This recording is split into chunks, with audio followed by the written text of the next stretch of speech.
इसने बाकायदा इस घटना को रिपोर्ट किया है, इस घटना पर ट्वीट किया है और आप जाकर वो अकाउंट देखेंगे, जब मैंने देखा 3000 से ज्यादा उसके रिट्वीट हो चुके थे, काफी ज्यादा उसकी पहुंच बन चुकी थी। इसका असर यह होगा कि इनके रिश्तेदार, इनके जानने वाले जो हैं सऊदी अरब में, यह खबर उन सब तक पहुंच जाए। मीडिया का जमाना है, ट्वीट यहां लगता है और सारी दुनिया में फैल जाता है। तो नीतीश कुमार ने जो यह हरकत की है और जिसको मैं बिना किसी शको सुबह के, बिना किसी लाग लपेट के सीधे शर्मनाक कहूंगा, यह शर्मनाक हरकत अब दुनिया में पहुंचने लगी है। और दुनिया में जब ऐसी खबर पहुंचती है तो कितनी इज्जत मिलती है, कितनी बेइज्जती में होती है, यह आप अच्छी तरह से समझ सकते हैं। मैंने कल भी कहा था और आज भी मैं ये दोहरा रहा हूं कि अगर ऐसी घटना यूरोप में हुई होती, किसी मिनिस्टर ने, किसी एमपी ने यूरोप में किया होता, तो अभी तक वहां के अखबार, वहां के चैनल उसके पीछे पड़ गए होते और उसका इस्तीफा हो गया होता। लेकिन यहां आप बदतमीजी की हद देखिए। संजय निषाद यूपी के मंत्री हैं, उनसे इस पर बात की गई तो उन्होंने कहा कि अरे वो भी तो आदमी ही है ना, छू लिया नकाब तो इतना पीछे नहीं पड़ जाना चाहिए, कहीं और छू लिया होता तो क्या होता। ये भाषा एक मंत्री की है, सड़क के गुंडे की भाषा, चौराहे के लंपट की भाषा, ये उत्तर प्रदेश के मंत्री की है। संजय निषाद साहब एक दलित समाज से आते हैं और अपने समाज के सम्मान के लिए लड़ने का दावा करते हैं कि निषादों के सम्मान के लिए मैं लड़ रहा हूं और उसी के नाम पर उनको मंत्री का पद मिला। आपको एक मुस्लिम महिला का सम्मान समझ में नहीं आता है? और मुस्लिम भी छोड़ दीजिए, मैं तो मुस्लिम की बात ही नहीं कर रहा हूं, एक महिला के सम्मान की बात है। सड़क पर कोई महिला जा रही है, उसने दुपट्टा सर पे रखा हुआ है, क्या किसी को, चाहे उसकी उम्र 70 साल हो चाहे 700 साल हो, क्या किसी को यह अधिकार है कि उसका दुपट्टा छुए? हम गांव में जाते हैं, हमारी पारिवारिक महिलाएं जो गांव में रहती हैं, उनमें से कुछ अभी तक घूंघट करती हैं। क्या किसी को यह हक है कि उनका घूंघट हटा दे? जरा एक बार हरियाणा में जाइए और जो जाट महिलाएं घूंघट करती हैं, उनका घूंघट जरा छूकर देखिए, इतनी लाठियां पड़ेंगी कुछ मिनट के अंदर के शरीर में, जितनी हड्डियां होती हैं शायद ही कोई सलामत बचे। घूंघट का, हिजाब का, पर्दे का सम्मान करना, महिलाओं का सम्मान करना केवल हमारी नहीं, दुनिया भर की संस्कृति में है। मैं देश विदेश जाता रहता हूं, मैंने देखा है यूरोप की ट्रेनों में एक महिला हिजाब में है, एक महिला जीन्स टी शर्ट में है, एक महिला किसी और ड्रेस में है और वहीं कोई भारतीय महिला साड़ी में भी होती है। कोई किसी के साथ बेहुरमती नहीं करता, बेइज्जती नहीं करता। जो जैसा है, जो पहनता है, उसकी इज्जत करता है, उसको उसी रूप में स्वीकार करने के नियम है, वहां पे कानून है। अगर वहां इस तरह की हरकत करेंगे तो इसको नस्लवाद माना जाएगा और आपको शायद जेल के सीखचों के भीतर जाना पड़ेगा।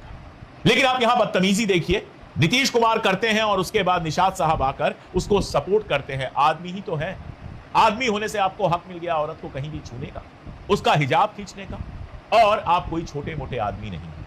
आप कोई सड़क चलते गुंडे नहीं है कि पुलिस चार हाथ लगा के आपको किनारे कर देगी, मामला जो है खत्म हो जाएगा। आप एक प्रदेश के मुख्यमंत्री हैं और लंबे समय से एक प्रदेश के मुख्यमंत्री हैं। आप केंद्र की सत्ताधारी सरकार के पार्टनर हैं, आपके भरोसे केंद्र की सरकार चलती है। यह कोई अपमानजनक नहीं था, बातचीत को आगे बढ़ाने, उसको विवाद से बचने का एक प्रचलित तरीका था। लेकिन अब इसको लेकर आज जो विवाद किया जा रहा है वो गलत है और मैंने उसे सहज और हंसते हुए भोजपुरी बोली भाषा में कहा था कि किसी समुदाय, किसी महिला, किसी धर्म के अपमान के लिए मैंने कोई उद्देश्य नहीं था। अगर किसी को लगता है उस शब्द से कोई समस्या है तो मैं उनको लगता है कि उसे ठेस पहुंच रहा है तो मैं उस शब्द को वापस लेता हूँ। और ये वीडियो अब दुनिया भर में जा रहा है और दुनिया में कोई भी इसको देखेगा तो थू थू करेगा। प्रधानमंत्री महोदय 3 मुस्लिम देशों की यात्रा पर गए हुए हैं, सर्वोच्च सम्मान ले रहे हैं, समझौते कर रहे हैं, वहां इज्जत मिल रही है और उसी समय यह घटना इंडिया के अंदर होती है, भारत के अंदर होती है, उन देशों में भी ये वीडियो जा रहे हैं। क्या इमेज आपकी बनेगी सोच के आप देखिएगा। और देश के अंदर तो हलचल शुरू हो ही गई है। बेंगलोर में वहां एक वकील है ओवैद हुसैन, उन्होंने मुख्यमंत्री नीतीश कुमार के खिलाफ आधिकारिक शिकायत, ऑफिशियल शिकायत दर्ज कराई है और उनका कहना है कि यह घटना नॉर्मल घटना नहीं है, इसीलिए सीएम के खिलाफ तुरंत एफआईआर होना चाहिए। इसके अलावा आप देखते हैं कि समाजवादी पार्टी की प्रदेश प्रवक्ता और मशहूर शायर मुनव्वर राणा की बेटी सुमैया राणा जो हैं, वो लखनऊ के कैसरबाग थाने में तहरीर देती हैं और तहरीर देकर संजय निषाद और नीतीश कुमार दोनों के खिलाफ कार्रवाई की मांग करती हैं। कांग्रेस ने तुरंत यह घटना होते ही इसकी मजम्मत की थी, आरजेडी ने इसकी तुरंत मजम्मत की थी, जो विपक्ष के दल हैं वहां पर।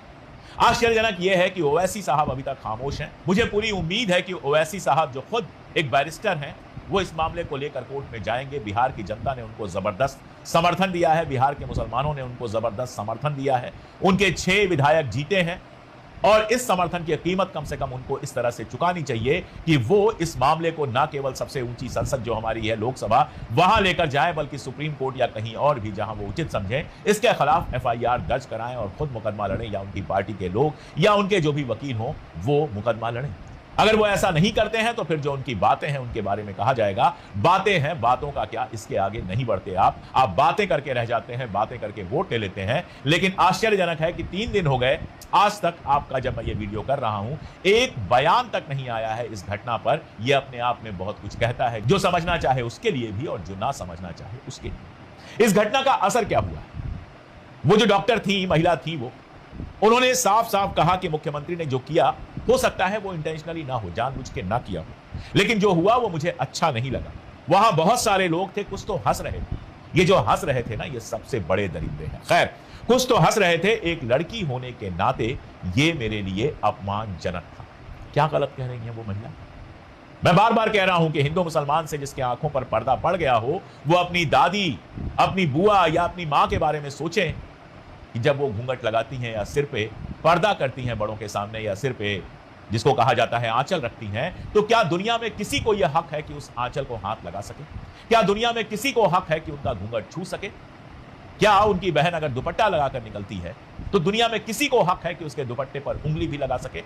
अगर कोई भी आदमी किसी महिला के घूंघट पर, उसके सर के आंचल पर, उसके दुपट्टे पर, उसके हिजाब पर, उसके बुर्के पर उंगली लगाता हुआ नजर आता है तो मेरे हिसाब से वो मानसिक रूप से विक्षिप्त नहीं है, वो एक अपराधी, और अपराध की सजा मिलनी चाहिए। कम से कम नीतीश कुमार को सामने आकर हाथ जोड़कर उस लड़की से माफी मांगनी चाहिए, कहना चाहिए कि बेटा जो मुझसे हुआ वो गलत हुआ, मुझे नहीं करना चाहिए था, मेरा इरादा ये नहीं था, मैं बाप की तरह बिहेव कर रहा था, लेकिन बाप को भी असल में ये हक नहीं है। असर क्या हुआ है? असर यह हुआ है कि उस लड़की ने कहा है कि मैं नौकरी ही नहीं करूंगी, मैं ये नौकरी छोड़ दूंगी, मुझे नौकरी करनी ही नहीं है। आज के जमाने में जब सरकारी नौकरी मिलना एक नेमत से कम नहीं रह गया है हिंदुस्तान में, बड़ी मुश्किल से लोगों को सरकारी नौकरियां मिला करती हैं, वहां वो महिला आयुष डिपार्टमेंट की नौकरी करने से मना कर देती है और अपने परिवार के पास पश्चिम बंगाल में कलकत्ता लौट जाती है, कोलकाता लौट जाती है, जहां उसका परिवार रहता है। उसके भाई ने बताया है कि उसने नौकरी ना करने का पक्का इरादा कर लिया है। हालांकि मेरे समेत परिवार के सारे, फैमिली के सारे मेंबर्स उसको समझाने की कोशिश कर रहे हैं। हम उससे कह रहे हैं कि गलती अगर दूसरे की है तो तुम उसकी सजा खुद को क्यों दे रही हो, लेकिन उसका कहना है मैं कहीं और नौकरी कर लूंगी, लेकिन अब मैं वो नौकरी करने नहीं चाहूंगी। ऐसा लगता है कि एक पूरा समाज बनता जा रहा है जिसको महिलाओं के सम्मान का, अपने पुरखों के सम्मान का, असल में जिसको तमीज नाम की कोई चीज रह ही नहीं है। इसे मैं आपको उदाहरण देता हूं। एक झूठ संबित पात्रा और बाकी लोगों ने लगातार फैलाया कि सोनिया गांधी जी ने ढेर सारे सूटकेस में भर के नेहरू मेमोरियल लाइब्रेरी, जिसको अब पीएम मेमोरियल बना दिया गया है, वहां से नेहरू जी से जुड़े हुए दस्तावेज हटा दिए। बाकायदा यह सवाल पूछा गया और भाजपा के ही एक व्यक्ति ने यह सवाल पूछा, और जब यह सवाल पूछा गया तो सरकार ने उत्तर दिया, सरकार ने जवाब दिया कि नहीं, नेहरू मेमोरियल से नेहरू जी का एक पन्ना भी गायब नहीं। अब आप सोचिए, आंख मूंद के आरोप लगा दिया, कुछ भी बोल दिया, कुछ भी कर दिया, कहीं भी हाथ लगा दिया, और उसकी जरा सी शर्म नहीं है। आपने कंगना रनावत को बना दिया एमपी, और कंगना रनावत अब कह रही हैं कि रघुपति राघव राजा राम को लेकर एक नेशनल एंथम बनाया था, भजन को लेकर गांधी जी ने एक नेशनल एंथम बनाया था। आप सोचिए, किसी स्कूल का 5वीं पास छात्र भी